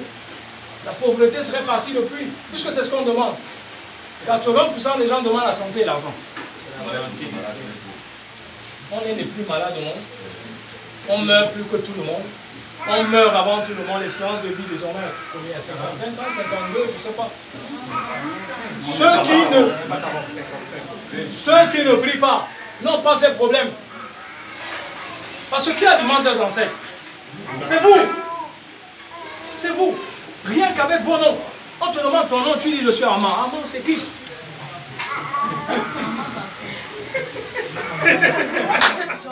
Je ne suis pas. Donc, à partir du moment où j'ai accepté que ces gars, c'est des bandits, c'est des meurtriers, vraiment, je ne veux pas être associé aux bandits. Je ne veux pas être celui par qui il leur arrive de l'énergie. Je décide donc qu'on ne m'appelle plus comme ça. Je décide donc qu'on ne m'appelle plus comme ça. Et je suis en train de vous expliquer que, au moins sur Facebook, vous avez la possibilité de changer ça. Et sur Facebook, vous avez plus de gens qui vous connaissent que dans la vie. Est-ce que ce n'est pas vrai? Moi, j'ai 5000 amis sur Facebook. Je suis sûr que je ne les connais pas. Mais c'est des gens qui se réfèrent à moi en m'appelant Tété Mandiombe. Il n'y a aucun nom occidental. Aucun. C'est pour ça que les gens comme les Kwame Nkrumah sont Kwame Nkrumah. C'est pour ça que les gens comme le Dika Akwa sont Dika Akwa. Point. Il a viré ce prénom depuis. Parce qu'ils étaient conscients avant nous de l'arnaque que le CODERM a organisé pour nous puiser à tous les niveaux, que ce soit dans les matières premières, dans le cerveau, dans la spiritualité et tout. C'est très important. Donc s'il vous plaît, au moins sur Facebook, changez ces noms de le CODERM. Et vous avez beaucoup de gens qui vous connaissent désormais et qui vont vous appeler par les noms de vos ancêtres. Et c'est comme ça que vous leur donnez de la force. Ne négligez pas ça. Quand on parle d'homonyme, c'est qu'on lit. Quand on parle de Momo, on dit Mbo 2 fois, Mbo de Bo, la globalité. 2 fois la globalité.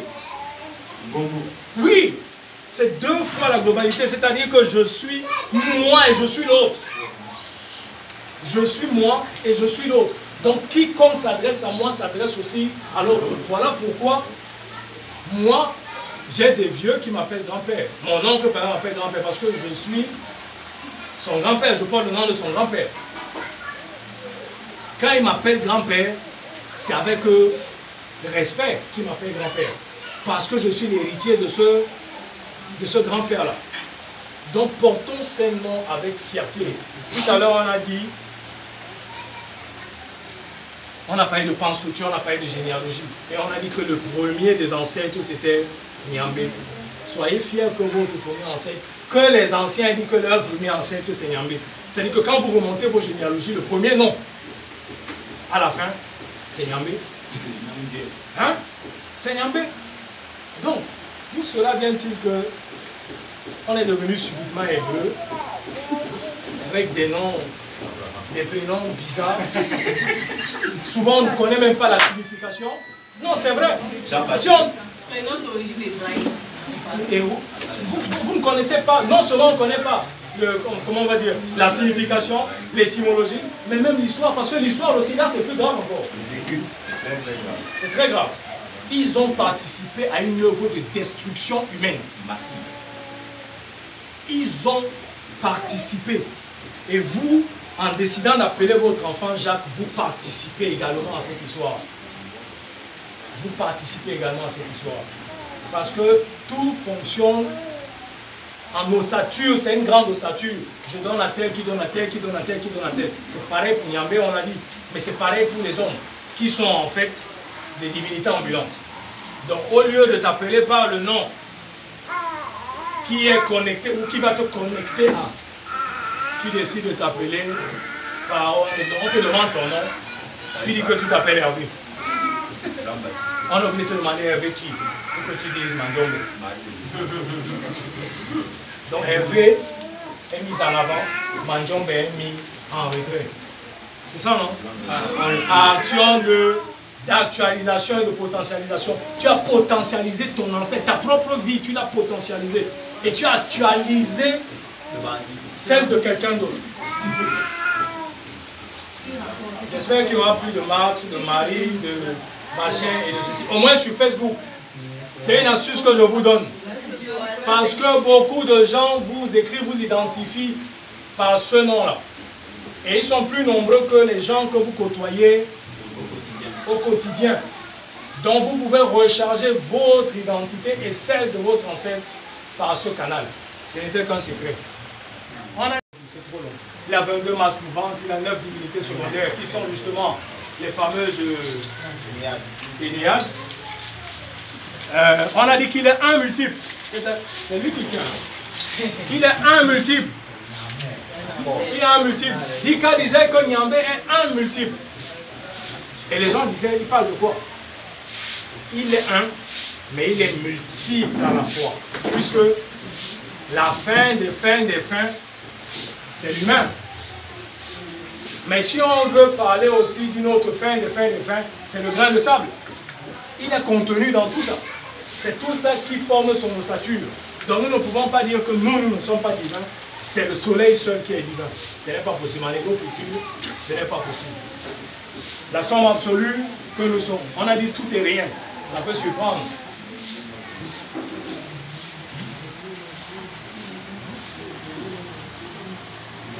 Ah, ok. Un petit rappel, justement. On a dit Bwindi, c'est-à-dire qui donne le cachet de l'éternité donc à tout ce qui sort de lui, puisque ce qui sort de lui est lui. Bwindi, c'est l'éternel. Et qui dit éternité chez nous, dit deux pôles. Un pôle plus et un pôle moins. Un pôle plus et un pôle moins. Un pôle masculin, un pôle féminin. Il y a la partie d'avant et la partie d'après. Même quand on sait que chez nous, demain et hier sont confondus, puisqu'on est en perpétuel mouvement. Qui elle est, c'est hier, qui elle est, c'est demain. Yanni, c'est hier, Yanni, c'est demain. C'est comme ça que ça marche chez nous. La pensée négo-africaine fait qu'il n'y a pas de fin, il n'y a pas de rupture. Tout n'est que mouvement, expansion et tout et tout. Donc, Bwindi, c'est là où se cachait l'éternité. C'est pour ça qu'on ne meurt pas. C'est pour ça que dans notre pensée, on ne meurt pas. Bwindi, c'est pas la mort. C'est juste que j'ai traversé. Je suis chez les autres. Je retraverse, je reviens. C'est ce que les anciens disent. Donc, tout est rien. Nous sommes lui et il est nous. Nous sommes lui et il est. C'est pas Jéhovah. Jéhovah n'a jamais dit. Si vous dites ça, si vous dites que c'est vous Jéhovah, vous irez en enfer. Il est également, les Douala disent Yoma, la chose. Parce qu'on ne peut pas le qualifier. En réalité, on ne sait pas où il est. On ne sait pas qui il est. On imagine. Voilà. Les spécialistes se sont donc assis dessus, ont décidé de lui donner des traits, des formes, un visage et tout, juste pour que les humains comprennent. Mais à la réalité, il est comment? On dit qu'il est nous. Mais la source à la base là, personne ne sait. Tout à l'heure on a dit que personne ne connaît le nous. Ce fameux océan primordial. Il est comment? Mangamba est comment? On ne sait pas. Donc, nous sommes lui. Et il est nous. Il est donc la chose, Yoma, avec un grand signe. Lorsque l'ancien dit, chez les Douala et tout ça, qu'est-ce qui est absolu? Certains ont traduit ça par qu'est-ce qui est absolu. Seulement en égo-culture, rien n'est absolu. Rien. C'est un absolu relatif. Puisque quand la nature dit, la pluie doit tomber, moi je dis, la pluie ne tombe pas. Je fais mon rythme, la pluie part. Si la nature dit, puisque la nature est divine, la nature est divine chez nous. C'est les éléments, les 4 éléments de la nature qui constituent le divin. Hein. Si je vais en pirogue avec toi, on décide d'aller d'ici pour Dieu balai et que tu tombes dans l'eau, je ne vais pas dire tout ce que Dieu fait est bon. Et dire Tchofa, bye bye. Non. Je commence à réciter ma généalogie direct. Je commence à appeler les entités de l'eau. En leur disant que moi, qui suis comme eux, je les appelle. Je veux que Tchofa revienne ici. C'est comme ça que ça marche. Voilà notre pensée. Voilà notre pensée. Donc, il n'y a pas de... Tout ce que Dieu fait est bon. Non. Et l'homme alors, Le type, il a bu, c'est le professeur Monique disait, quelqu'un a bu, il parle de Wassano sous. Vous entendez après qu'il a fait un accident sur le pont et vous dites que tout ce que Dieu fait est bon. Il était sous. Il a bu. Ça n'a rien à voir avec Dieu. Il a fait ce qu'il ne fallait pas faire. Conduire en état d'ébriété. Il est sous, il est mort, c'est sa faute. Ça n'a rien à voir avec eux. Dieu ne peut pas être coupable de tout. Vous faites des bêtises, c'est Dieu. Vous faites tout, c'est Dieu. En hébreu culture, ça n'existe pas. L'homme est responsable puisque c'est lui qui paye. La force est neutre. Ça aussi, on a oublié, parce que ce n'est pas mentionné dans le texte. La force est neutre.